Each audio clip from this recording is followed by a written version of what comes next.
Welcome to FootballGamePlan.com, where football makes sense. I'm Emery Hunt, the czar of the playbook. Bring you a 2011 FCS conference preview. We're going to take a look at the Ivy League. We're going to look at top to bottom, team by team. So let's hit the recruiting trail to see how well these teams recruited this past offseason. Best recruiting class in the Ivy League. I'm going with the Harvard Crimson. Harvard does a great job of recruiting across the country, and they brought in a lot of talent this year. But the one guy that stands out to me is tight end Anthony Fabiano. This guy is 6'5", 260, athletic tight end. You see right there, they could flank him out, and he has a lot of speed to get deep down the field. Now here's some other key recruits in the Ivy League. You look at Brown getting a quarterback in Marcus Fuller, 6 feet, 215, a guy that has a powerful arm and also has the ability to get outside the pocket.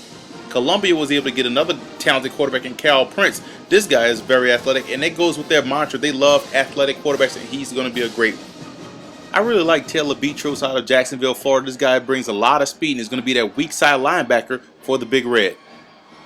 What stands out about Zach Fowler on film is his great closing speed, and once he gets to you, he's going to hit you and you're going to go down in a hurry. Should be a talented player for the Big Green. Cornerback play is going to be solid for the Penn Quakers. Kevin Ijoma is a guy that has great ball skills and great tackling ability. Princeton got themselves a talented tailback, a guy that's a big bruiser, 6'1", 215, Mike Zuley, a guy that runs with a lot of purpose. At 6'2", 290, Steven Shoemaker should be the biggest D lineman in the Ivy League and should play a lot as a true freshman. Now here are some Ivy League superlatives. We're going to start with the best quarterbacks in the Ivy League. You look at Columbia, they have a great quarterback in Sean Brackett. This guy's a dual threat passer. It may not be pretty, but it's effective, and he doesn't make mistakes with the football, and the guy that you want on your team, and he's going to always have you in the game with a chance to win late. Best group of running backs in the Ivy League. I'm going with Dartmouth. The Big Green boasts two talented tailbacks. You look at the guy right here, Nick Schwiger. This guy hit over 1,100 yards rushing, 14 touchdowns, and his backup, Dominic Pierre, is another guy that brings a lot of quickness to the position. Best receiving core in the Ivy League. I'm going to go back to Dartmouth. You look at the guys right here. Tim McManus, this guy had over 500 yards receiving, but the big playmaker is talented receiver Michael Riley, over 23 yards a catch. This guy is explosive, and that's a reason why the offense is very dangerous. Best offensive line, I have to go with the Yale Bulldogs. You have to give these guys credit. They're very athletic. They can get outside on screens, traps, and draws, and they excel in run blocking. Tackle Wes Gavin is going to be a star this year for the Bulldogs. The Penn Quakers get the best defensive line. These guys run a 5-2 and they get constant pressure and they can stop the run. I love the fact that they got Jared Shiley back. Should be a solid player for the Quakers. Best linebacking core. The Yale Bulldogs boast some of the most athletic linebackers, led by that guy right there, Jordan Haynes, 100 tackles last season, 7 tackles for loss. But also Will McHale is another guy that's very athletic, and they bring a lot of speed to the linebacking position. Best defensive backs in the Ivy League. I'm going with the Brown Bears. When quarterbacks only complete 53% of their passes against you, you're doing a great job, led by cornerback A.J. Cruz and that safety right there, Stephen Payton. Best special teams in the Ivy League. I'm going with the Princeton Tigers. These guys have a solid kicker in Patrick Jacob, all-conference player, but 2 outstanding punters in Joe Cloud and Octavio Flory. Both guys have very strong legs.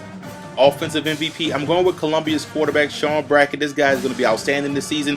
Had a phenomenal year last year, 19 touchdowns, 6 interceptions, and over 500 yards rushing. Guy's a dual threat player. Defensive MVP, you look at Josh Ortiz for Harvard. This guy had over 7.5 sacks last season. A guy that lives in the backfield and should build on already impressive numbers. May end up being a pro prospect.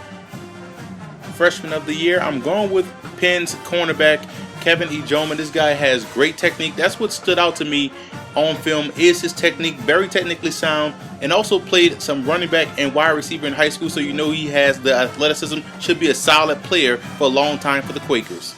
Best pro prospect, I'm giving it to Jordan Haynes of Yale. This guy is going to probably be a weak side linebacker in the pros because he has that type of ability, that speed. He can get downhill, and he has a nose for the football. Toughest schedule, I look at the Princeton Tigers. Look at those road games. They have to travel to a tough team in Hampton. They go to Brown, they go to Harvard, Penn, and Dartmouth, all contenders on the road. That's going to be a tough slate for a team that's rebuilding this season.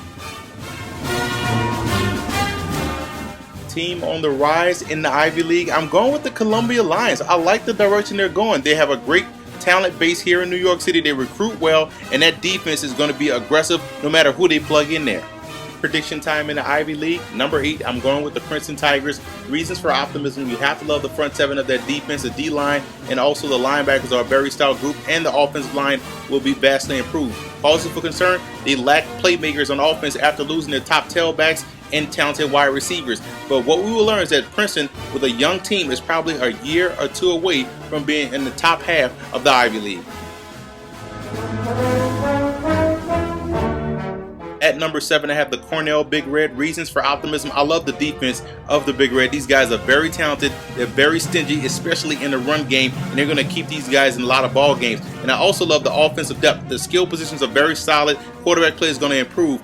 Causes for concern, though, is that offensive line. They gave up 49 sacks last season. That is atrocious in any level. But what we will learn is that Cornell will not be an easy victory as teams think. This is a very sneaky, talented team.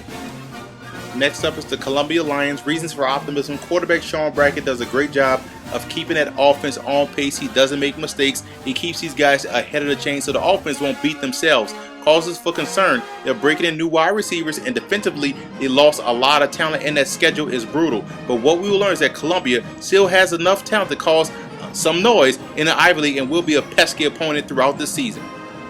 At number 5, I have the Brown Bears. Reasons for optimism: you have to love the pieces in place on offense. Talented tailback Mark Katchmer and the talented wide receiving combination of Jimmy Saros and Alexander Tunkara. These guys are explosive, and I love the secondary, the best unit in the Ivy League. Causes for concern: the quarterback.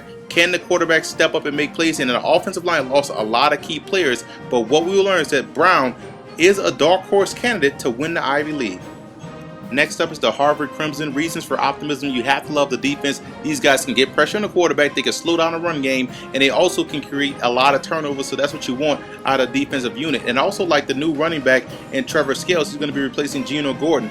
But causes for concern is it offensive line. Can they stop the bleeding? They lost a lot of guys, and they're going to be breaking in a lot of new wide receivers, so can they get the production out of the passing game? But what we will learn is that Harvard still has a good enough defense to win the Ivy outright. Next up is the Penn Quakers. Reasons for optimism: you have to love Brandon Colavita in that running game and those 12 touchdowns. Guy has a nose for the end zone. And you also have to like the front 5 of that defense. They always screw up blocking assignments. Now, it causes for concern. You have to look at the wide receiving corps. They lack explosiveness on the flanks, and the secondary gives up a lot of big plays. But what we will learn is that behind Billy Ragon in that running game, this team can push for the Ivy crown. At number 2, I have the Yale Bulldogs. Reasons for optimism: you have to love the offensive firepower. You look in the backfield with Alex Thomas and Mo Cargill. You also have to look at wide receiver Gio Christodoulou. This guy is outstanding. He catches everything thrown his way. Causes for concern: the defensive line and the secondary. Those are the 2 problem spots for the defense. I love their linebackers, but those 2 units have to improve, and quarterback Patrick Witt has to cut down on his mental mistakes and interceptions. But what we will learn is that Yale has just enough offense to outscore teams in the Ivy. I have Dartmouth winning the Ivy League. Reasons for optimism: you have to love the balance overall. Good running game, good passing game. Connor Kemp, the quarterback, will improve, and defensively they do just enough to keep themselves out of bad situations and they can get after the quarterback. Causes for concern: the schedule. They have to travel to Yale. They have to travel to Harvard. Can they win those ball games on the road? But what we will learn is that Dartmouth has enough talent and enough balance to win this conference outright. For more FCS conference previews, visit footballgameplan.com/FCS or visit our YouTube channel at youtube.com/footballgameplan. And listen to the Football Game Plan radio show, which airs Saturdays, 11 a.m. Eastern Time at blogtalkradio.com/footballgameplan.